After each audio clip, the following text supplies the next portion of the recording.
Les, first of all, we're asking each of the founders to share with us your personal story of NABJ's founding. Where were you in relationship to where NABJ was in its formative year?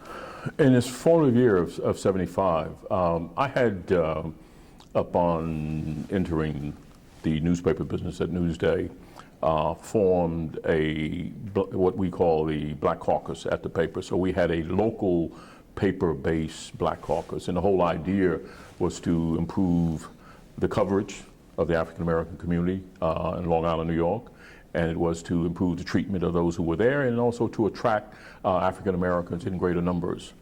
There was a staff at that paper of 350, and there were only 8 African Americans when I was there, and organized this group. So we had a paper-based organization that started 4 years ahead of that.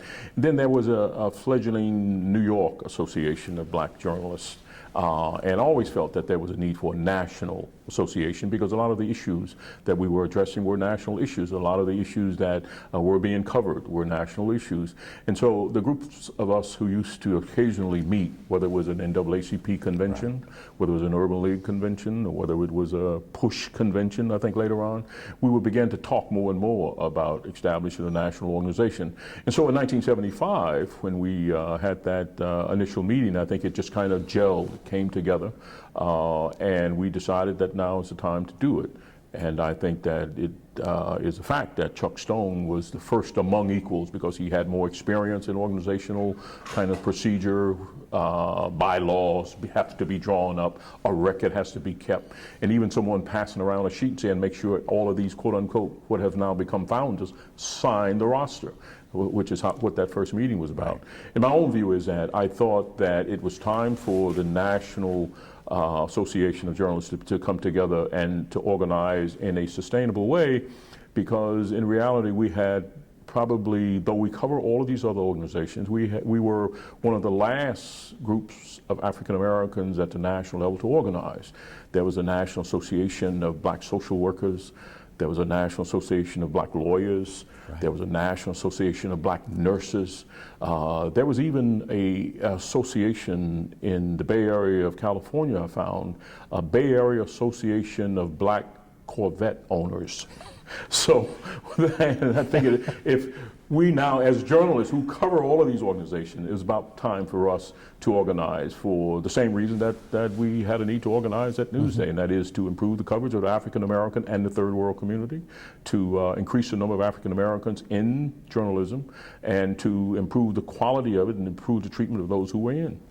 Did you have any sense at that time, Mr. Payne, about the success that NABJ would ultimately achieve? And when I say ultimately, it's not like it took forever. Fairly soon after that, I guess it became obvious this organization really had a future. Yeah, I mean, it was pulled into existence by the circumstance. And so it was never a question of success was not to be measured in how many members it had, but rather into its basic goal, I think. And I think the goal and I should say that organization was organized by, it paralleled American Society. It was organized within this country. And so African Americans, you'll find, who came together, many of them, though not all, but were baby boomers who had come together to take over generationally from the generation that had preceded them. And the generation that had preceded us in the media were people who had not concerned themselves with the presence of African American, or with the coverage of African American community, or with the coverage of the third world community. And so it was a generational thing that paralleled what was happening in the country.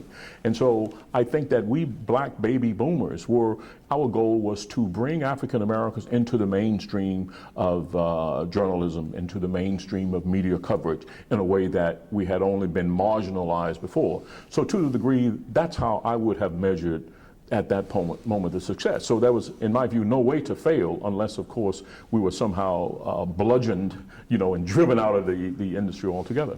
And so I think that with the National Association of Black Journalists, one of the great things we did correctly, and I think it's one of the most important structural things that we put into the bylaws, not initially, it was kind of like the amendment, had to be amendment. That is, the president was served a 1-2-year term, and he or she cannot succeed himself or herself.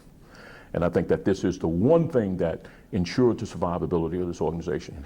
Because one of the things that had happened too often in the past, if you look at a lot of African American organizations, and probably white organizations and Jewish organizations and Irish organizations and a Bohemian organization and organization from Punta del Este, you may see the same thing.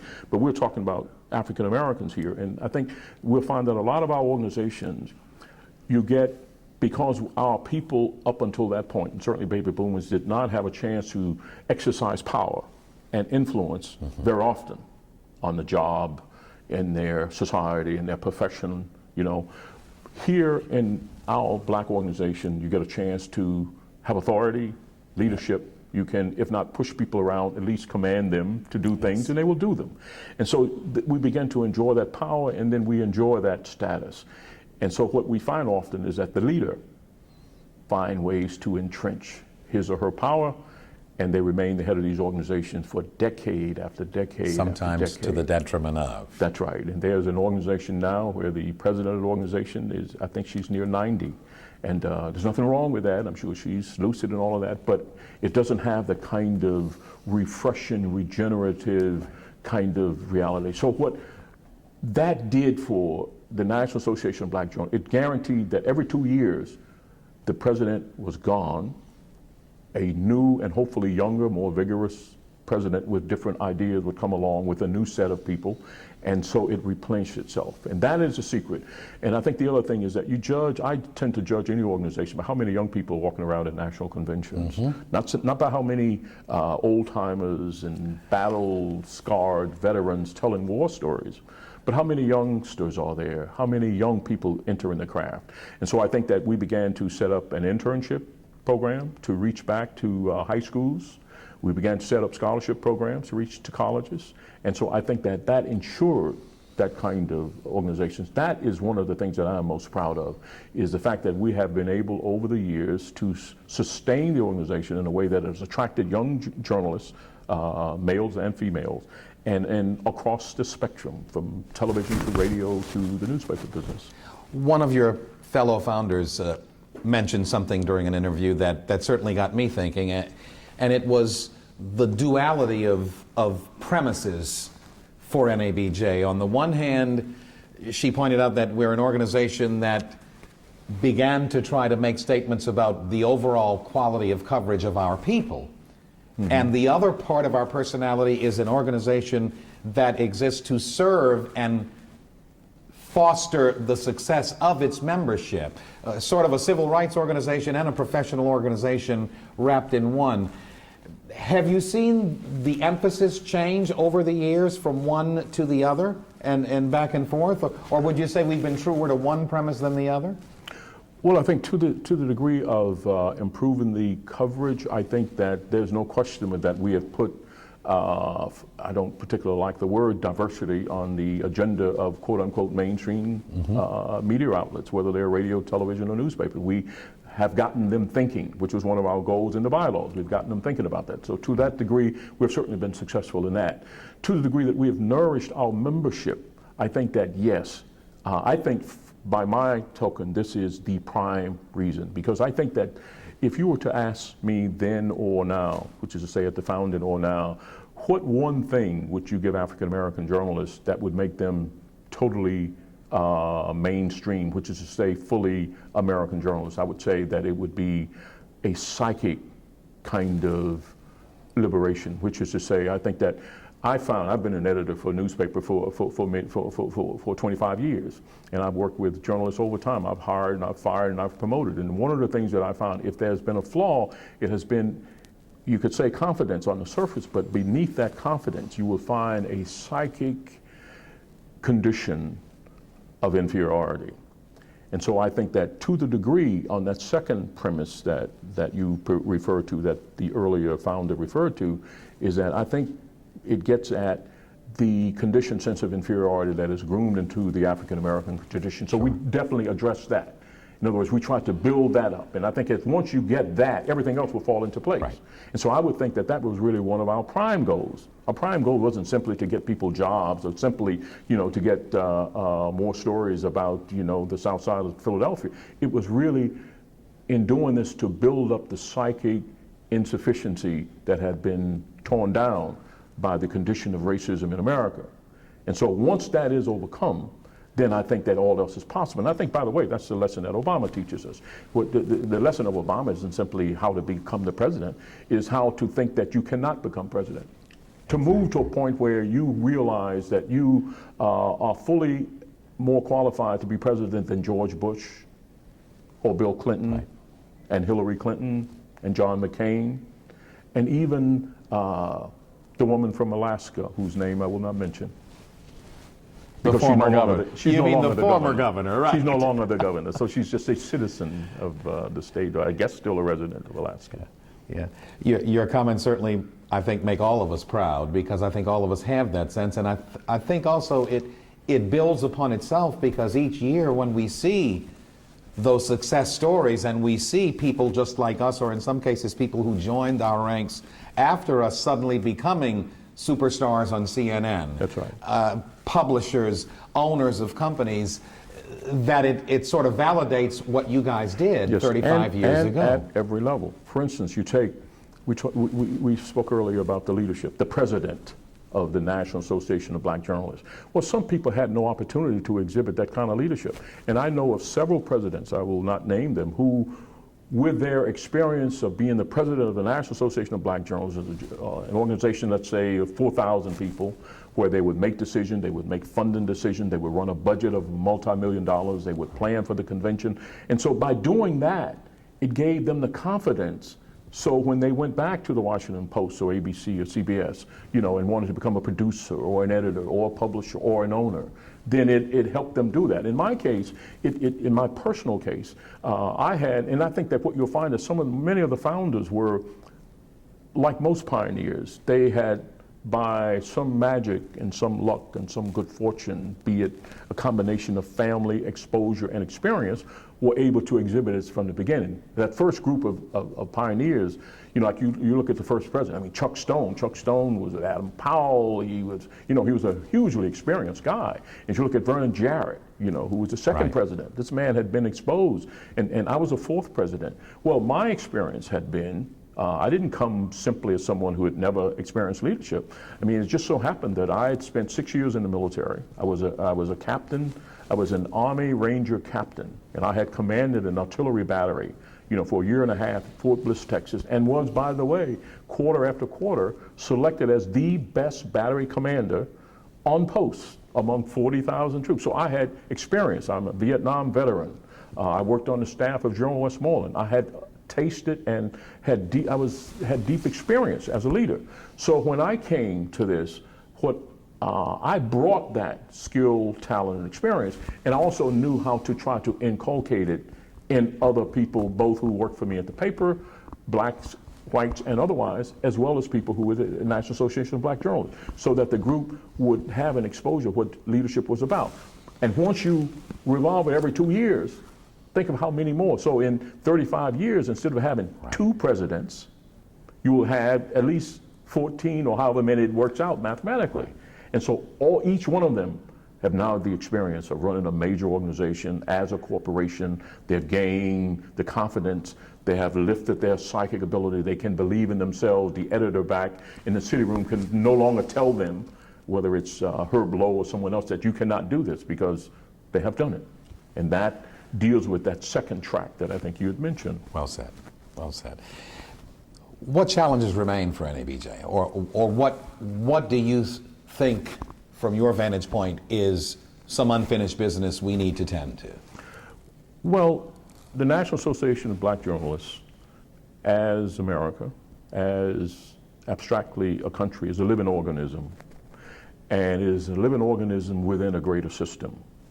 And so just as I described the baby boomers creating the National Association of Black Journalists, not in a vacuum, but in America of the 70s and the 80s, I think now what this organization needs to do within its present condition is this new generation, the post-baby boomers, have to see, the baby boomers, this is quite another question and a sad one, has not done all that well. I mean, they have run to the end of the road with the media.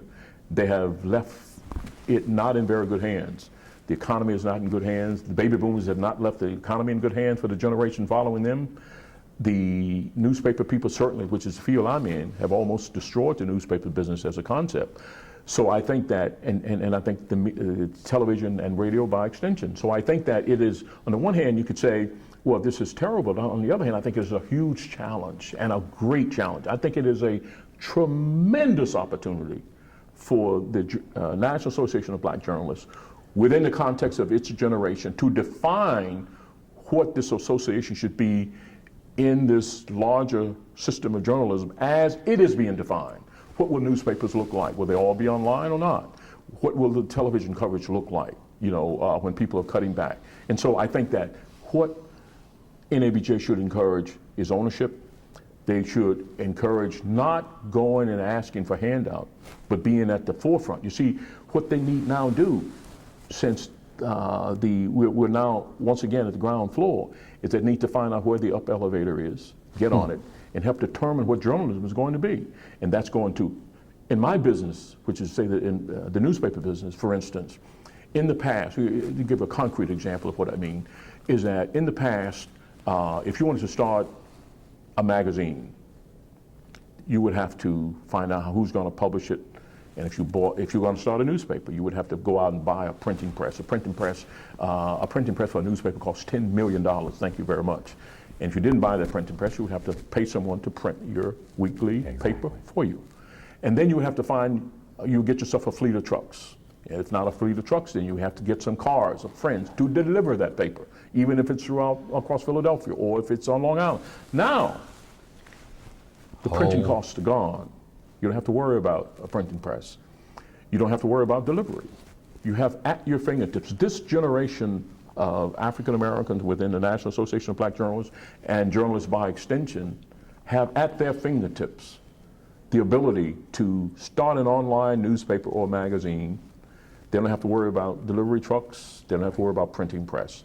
What they need to worry about is the value and the substance of journalism, how to make sure it's credible, how to make sure it's verified, how to make sure it's accurate and relevant, and then to publish it. So I think it is this new thinking. It is a tremendous challenge, and they are on the ground floor. And this organization should really be about encouraging, directing, supporting those people. It will involve entrepreneurship. It will involve creativity. It will involve using the technologies that is at their fingertips. I mean, you have whole libraries at your fingertips. Whereas before, a library, there's another expense. You don't need it now. It's all right there at your fingertips. So what this generation needs to do is to use that technology at their fingertips and create the new journalism.